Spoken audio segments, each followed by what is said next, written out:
What's up, guys? This is Mr. Randall. I'm here to talk to you guys about Buddhism today. All right. So, as you can see in the bottom, I'm going to refer to Buddhism sometimes as the middle path. It's a nickname. Sometimes you see it called the middle way. We'll get a little bit into that in a moment. Okay, say first, what is Buddhism? Well, it's a philosophy and religion followed by 470 million people. There's, some arguments and discussions about what makes it more of a philosophy, what makes it more of a religion. I'm not going to get into it, okay? It's a 2,500-year-old religion, not religions, 2,500-year-old religion. Better take that out. Unlike many religions, there is no one all-knowing creator, like a monotheistic religion like Islam or Christianity or Judaism, nor is there many all-knowing creators. For example, in Hinduism, there are many gods, polytheistic. Like all religions, it is a set of beliefs that set out to improve life on earth and to achieve an alternative to suffering, right? A lot of what religions seek out to do is to try to find a way to alleviate our suffering or to explain some sort of phenomena. And Buddhism, like many others, does both. However, the goal of Buddhism is to transcend existence and to cross the ocean of existence. So the goal isn't to get into heaven. The goal is to just merely cease existing, right? This is often compared to a flame being extinguished on a candle, right?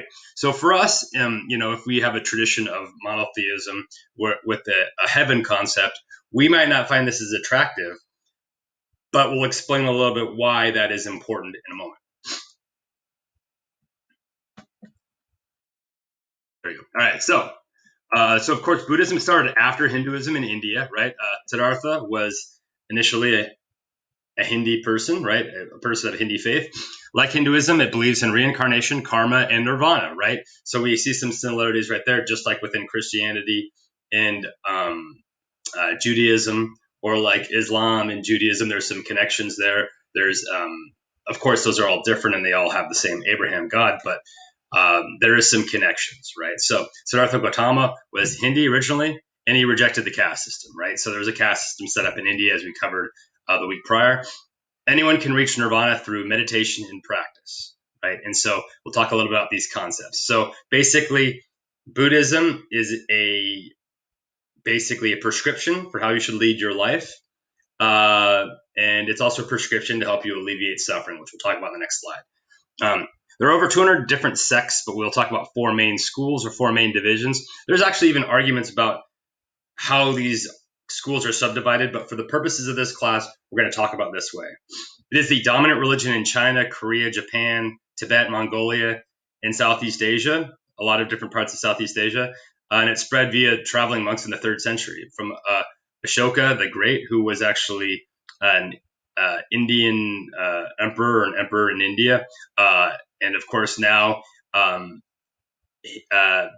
Buddhism isn't actually the most popular religion in India. In fact, Christianity is more popular than Buddhism, but anyhow, it also obviously doesn't believe in the caste system. And there are many arguments over translations, especially translations to English. And there's even arguments about Sanskrit. So, because it's this really old religion. So if I use a term that somebody uses slightly different in another place, it's because there's not really an agreement. So if we talk about like middle path and the middle way, right? Or the great vehicle or the great cart, these are all just like translation things, and the whole thing is not get lost in the verbiage, but it's to really understand what's going on here, right?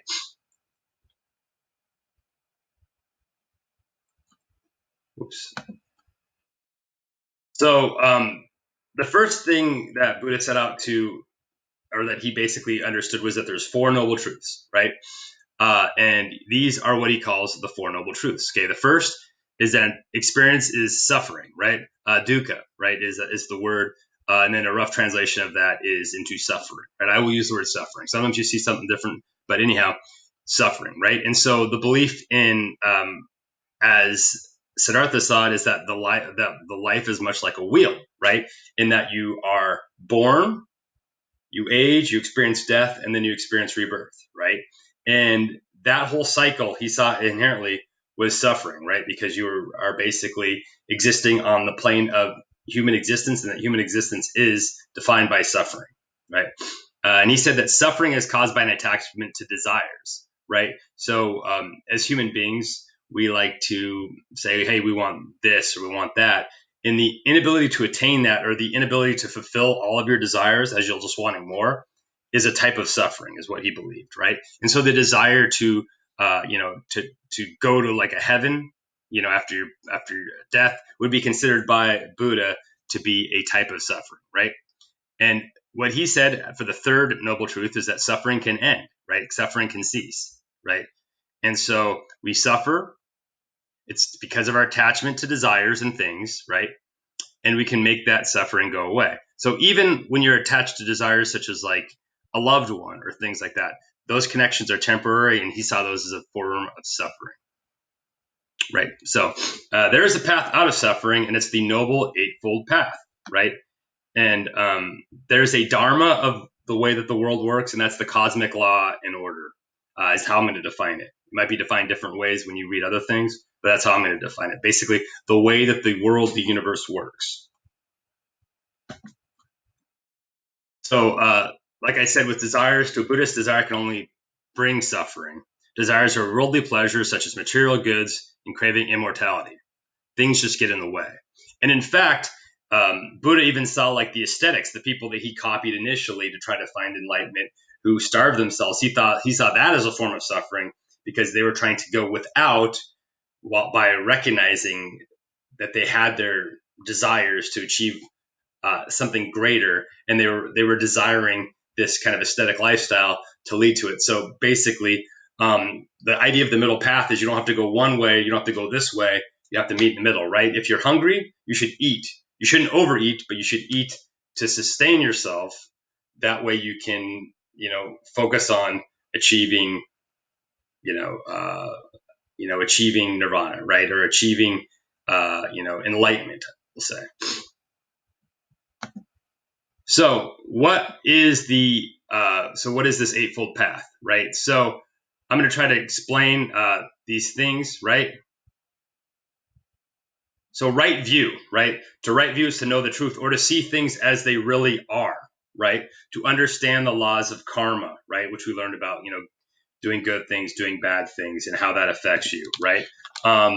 Also, the idea that wisdom is not just a matter of intelligence. It's not a matter of reading books, right? It's really truly understanding, what is going on with the world. And part of that is kind of connected to the Four Noble Truths. Right intention, filling your mind with good thoughts and intentions, right? Freeing your mind of evil, right? Not to get angry at people, to be jealous, to seek revenge, right? It's to develop compassion, to not act, to not want to do violence onto others, and to not think violent things about others, right? And to free yourself of the desires that would lead you to do that. Right speech, controlling what you say, right? Not telling lies, not gossiping, right? To say things that are ethical. And you can see how all these things are connected, right? You need to think about things right. You have the right intentions. You also need to have the right speech. Right. Right action. Okay. Control your actions. Don't harm things. Don't steal from others, and to be loving, right? You shouldn't need to take life, your own life or anybody else's. You need to obviously not engage in some sort of like adultery or sexual misconduct of any kind, of course. And I think a lot of religions probably believe in this idea, right? Do not covet thy neighbor's wife. Um, is one of the 10 Commandments, right? So right livelihood, right? To respect life and to earn your living a responsible way, right? To not cheat others, to not deal in weapons, to not deal in living beings, even if that's animals. That was one of the beliefs of Buddha. So it's not just like, don't be like a human trafficker, but like don't even deal like money for animals. Don't work in meat production and butchery. He believed in maintaining a vegetarian lifestyle. Don't sell intoxicants or poisons such as alcohol, drugs. And don't do anything that would violate the other things that we just mentioned, which would cause you to not have the right view, the right intentions, the right speech, right actions, etc. Right?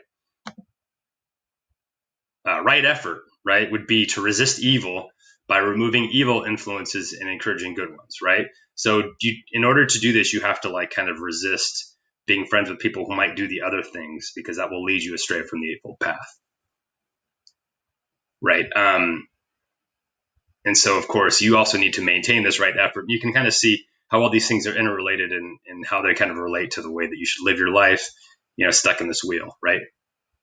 Right mindfulness or right concentration to practice, depending on what translation you're using. So the idea of practicing meditation, right? For the Zen Buddhists, this is the most important thing, one of the only things. So right concentration, right mindfulness. So right concentration is just to practice meditation and to concentrate on the things that are important in obtaining enlightenment and to focus on the things that do matter, right? For right mindfulness, the awareness of every detail of life, but also controlling your thoughts, right? And this all can kind of relates to each other. The idea that you need to be, of sound mind, you need to contemplate your body, contemplate your feelings, contemplate your state of mind, and contemplate the phenomena of the universe, the Dharma, the way that things are, right? The cosmic law and order. Did I do them all? Right. I did do them all, right? Right concentration equals, again, right contemplation, focusing your thoughts through meditation, et cetera, et cetera. So you can see this is a whole wheel. It relates to itself. They're interrelated, but basically that's the Noble Eightfold Path, right? So, like I said before, Buddhism isn't the major religion in India. It's the fifth most common after Hinduism, Islam, Christianity, Sikhism, and Buddhism, right? Nonetheless, it's important in many major countries. This got cut off. And I kind of already listed the countries where it's the major religion. There are 4 major Buddhist branches that we're going to talk about today, right? There are other branches. I'm not trying to, I have to draw the line somewhere. So these are the ones that we're going to talk about, okay? Mahayana, which is referred to sometimes as the Great Vehicle. It's a very large group of Buddhism. There's the Theravada, which is the teaching of the elders. Tantric, Vajrayana, which is the vehicle of the thunderbolt, sometimes referred to as a Tantric Buddhism, sometimes referred to as different ways, Tibetan Buddhism. And then last but not least, the Zen Buddhism, right? That's the one where you focus predominantly on meditations and chanting koans. And you guys are going to learn a little bit about these today. And I think that's it from me today. So